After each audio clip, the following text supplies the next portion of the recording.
रुद्र रात भर सो नहीं पाया था। उसकी आंखों के सामने बार बार गुफा के बाहर का वो मंजर घूम रहा था। वो नीली रोशनी, हवा की सरसराहट और काले सांपों का झुंड। उसकी माँ खांसते हुए चूल्हे के पास बैठी थी। रुद्र ने तुरंत जाकर उसके हाथ से लकड़ी छीन ली।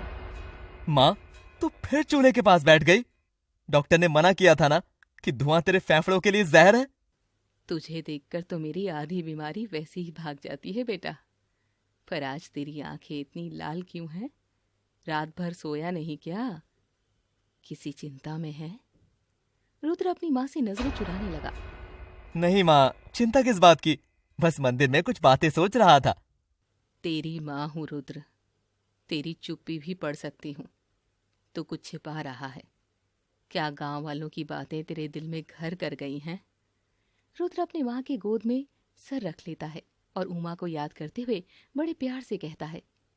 माँ, अगर कोई इंसान बहुत बेबस हो, उसकी आंखों में सिर्फ पवित्रता और आंसू हो, लेकिन दुनिया उसे अनिष्ट या साया मानती हो, तो क्या हमें उससे डरना चाहिए?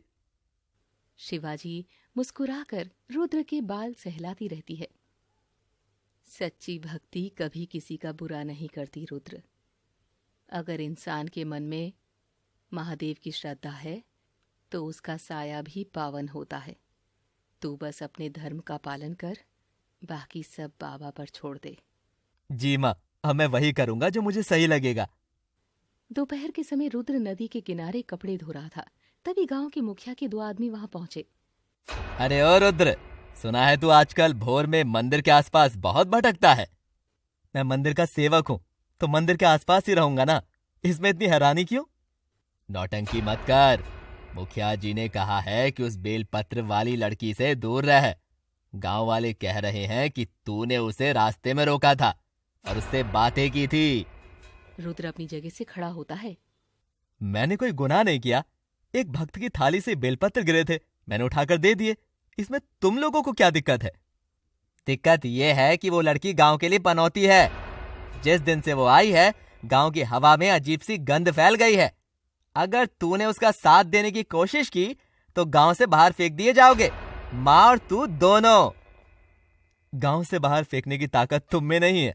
और रही बात उस लड़की की, तो जब तक महादेव की मर्जी है, उसे मंदिर में पूजा करने से कोई नहीं रोक सकता।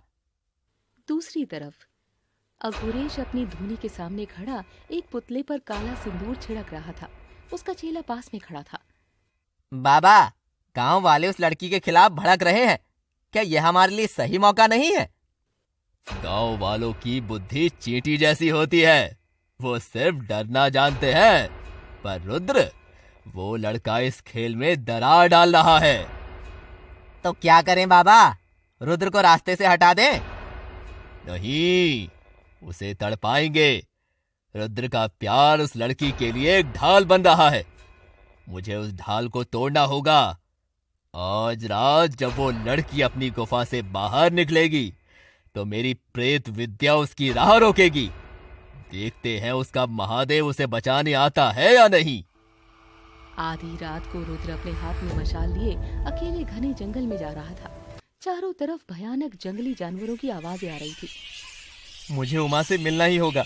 मुझे उसे चेतावनी देनी होगी कि तांत्रिक अघोरेश और गांव वाले उसके पीछे पड़े हैं। पर वो गुफा, कहाँ गई वो गुफा? तभी हवा अचानक रुक गई। सन्नाटा इतना गहरा हो गया कि रुद्र की अपनी सांसों की आवाज गूंजने लगी। झाड़ियों से एक साया निकला। सफेद साड़ी में उमा खड़ी थी। उसकी आंखें लाल थी और वो बेहद घबराई हुई लग रही थी। तुम यहाँ क्यों आए हो रुद्र? मैंने मना किया था ना कि मेरे पीछे मत आओ। रुद्र उमा की तरफ आगे बढ़ते हुए बोला। उमा, तुम ठीक तो हो ना? मैं तुम्हें बताने आया हूँ। गांव के मुखिया और शमशान का तांत्रिक अघोरेश तुम्हारे बारे में। रुको, वहीं रुक जाओ, मेरे करीब मत आओ। रुद्र, तुम नहीं जानते तुम किस आग से खेल रहे हो। मैं तुम्हारे लिए तबाही हूँ। रुद्र ने अपने हाथों में पकड़ी हुई मशाल को नीचे किया। उसकी आंखों में आंसू भर आए थे। तबाही? उमा, तुम्हारी आंखों में सिर्फ तड़प है। मैंने देखा है तुम कैसे महादेव के आगे रोती हो। कौन हो तुम? उस गुफा में वो नीली रोशनी क्या थी? मेरी पहचान एक अभिशाप है रुद्र। अगर तुमने जान लिया कि मैं कौन हूं तो तुम्हारा भरोसा तुम्हारी दुनिया सब बिखर जाएगी। कृपया यहाँ से चले जाओ। उमा के कहने पर भी रुद्र ने अपने कदम पीछे नहीं किए, बल्कि वो उसकी ओर और बढ़ने लगा। जब तक मुझे ये यकीन नहीं हो जाता कि तुम सुरक्षित हो, मैं कहीं नहीं जाऊंगा, चाहे तुम्हारा सच कुछ भी हो उमा। तभी अचानक आसमान में काले बादल घिराए, हवा में भयानक सिसकारियों की आवाज गूंजने लगी। जमीन पर सैकड़ों जहरीले बिच्छू और सांप रेंगते हुए रुद्र और उमा की तरफ बढ़ने लगे। ये अघोरेश का काला जादू है, वो मुझे खींच रहा है। मेरे पीछे हो जाओ। नहीं रुद्र, ये तुम्हारी बस की बात नहीं है, ये इंसानी जंग नहीं है। तभी एक काले धुएं का बवंडर रुद्र की तरफ बढ़ा और उसने रुद्र को हवा में उठाकर दूर एक पत्थर पर फेंक दिया। रुद्र के सर से खून बहने लगा। रुद्र! उमा तड़प उठी। उसने रुद्र को खून से लथपथ देखा तो उसकी सहन शक्ति टूट गई। उसने अपनी आंखें बंद की। उसके शरीर से वही भयानक नीली रोशनी निकलने लगी और जमीन खड़खड़ाने लगी। उमा ने अपनी उंगलियों से एक अजीब सी तरंग हवा में छोड़ी, जिससे सारे कीड़े और धुआं पल भर में जलकर राख हो गए। रुद्र ने धुंधली आंखों से ये सब देखा। वो बेहोश होने ही वाला था। उमा रुद्र के पास भाग कर आती है, उसका सर अपनी गोद में रखती है। रुद्र अपनी आंखें खोलो, कृपया अपनी आंखें बंद मत करो। रुद्र कमजोर आवाज में उमा का हाथ थामते हुए कहता है, उमा, तुम कोई साधारण इंसान नहीं हो ना? मैं एक बहुत बड़ी पापी हूँ रुद्र, एक ऐसा प्राणी जिसे इस दुनिया में प्यार करने का हक नहीं है। भोर के 5 बजे रुद्र को होश आया। उसके सर पर पट्टी बंधी हुई थी, जंगल की जड़ी बूटियों का लेप लगा हुआ था। उमा पास में ही एक पेड़ के तने से टिककर बैठी थी। तुमने मेरी जान बचाई उमा। मेरी वजह से ही तुम्हारी जान खतरे में पड़ी थी रुद्र। तांत्रिक अघोरेश तुमसे क्या चाहता है? वो मुझसे मेरी वो शक्ति छीनना चाहता है जो मुझे एक श्राप के रूप में मिली है। अगर सावन के सारे सोमवार मेरी पूजा पूरी नहीं हुई तो मैं हमेशा के लिए अघोरेश की दासी बन जाऊंगी। पूजा पूरी होगी उमा, मैं वादा करता हूँ। सावन का हर सोमवार तुम मंदिर जाओगी और मैं तुम्हारी ढाल बनूंगा। रुद्र, अगर तुम्हें एक दिन पता चला कि मैं एक इंसान नहीं बल्कि... मुझे फर्क नहीं पड़ता कि तुम कौन हो।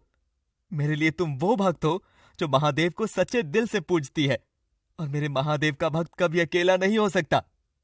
उमा ने रुद्र की आंखों में देखा। पहली बार उसे महसूस हुआ कि इस क्रूर दुनिया में कोई ऐसा भी है जो उससे बिना किसी शर्त के उसकी फिक्र कर सकता है। उसे रुद्र की आंखों में अलग ही तेज नजर आ रहा था। दूसरी तरफ अघोरेश अपनी वेदी के सामने खड़ा गुस्से से कांप रहा था। उसके तांत्रिक बर्तन टूटकर बिखरे पड़े थे। मेरी प्रेत विद्या को काट दिया। उस लड़की ने अपनी सोई हुई शक्ति का इस्तेमाल किया। बाबा, वो रुद्र अभी भी जिंदा है, उसने उमा को बचा लिया। बचा लिया? नहीं बेवकूफ, उसने उमा को नहीं, अपने काल को बुलाया है। उमा ने अपनी शक्तियों का इस्तेमाल करके अपने श्राप की मियाद कम कर दी है। अब अगला सोमवार, सावन का 3रा सोमवार, उमा का आधा सच गांव के सामने आएगा और गांव वाले खुद उसे जलाकर मार डालेंगे।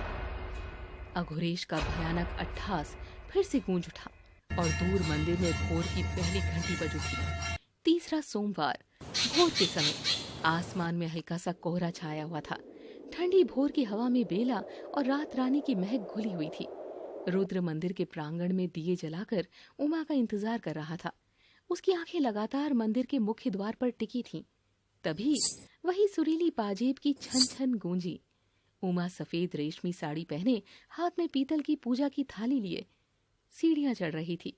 आज उसके चेहरे से घूंघट थोड़ा हटा हुआ था। उसके चेहरे पर उदासी तो थी, लेकिन रुद्र को देखते ही उसकी आंखों में एक अजीब सी चमक आ गई। रुद्र धड़कते दिल के साथ उमा के पास पहुंचा। उमा, तुम आ गई। मैं कब से तुम्हारा इंतजार कर रहा था। इंतजार? पर रुद्र, भोर के 4 बजने में तो अभी आधा घंटा बाकी है। तुम इतनी जल्दी क्यों आ गए? क्योंकि अब ये दिल घड़ी की सुइयों से नहीं, तुम्हारी पाजेब की आवाज से चलता है उमा। जब से तुम्हें जाना है, भोर का इंतजार रात से भी ज्यादा भारी लगने लगा है। उमा ने अपनी पलकें झुका ली। उसके गालों पर हल्की सी लाली छा गई। उसने थाली से एक ताजा सफेद फूल उठाकर रुद्र की ओर बढ़ाया। ये तुम्हारे लिए। मंदिर में रोज मेहनत करते हो, थक जाते हो ना? रुद्र फूल को अपने सीने से लगाते हुए बोला। इस फूल में तुम्हारी उंगलियों का स्पर्श है उमा। अब तो जिंदगी भर की थकावट मिट गई। पर एक बात बताओ, आज रो नहीं रही हो?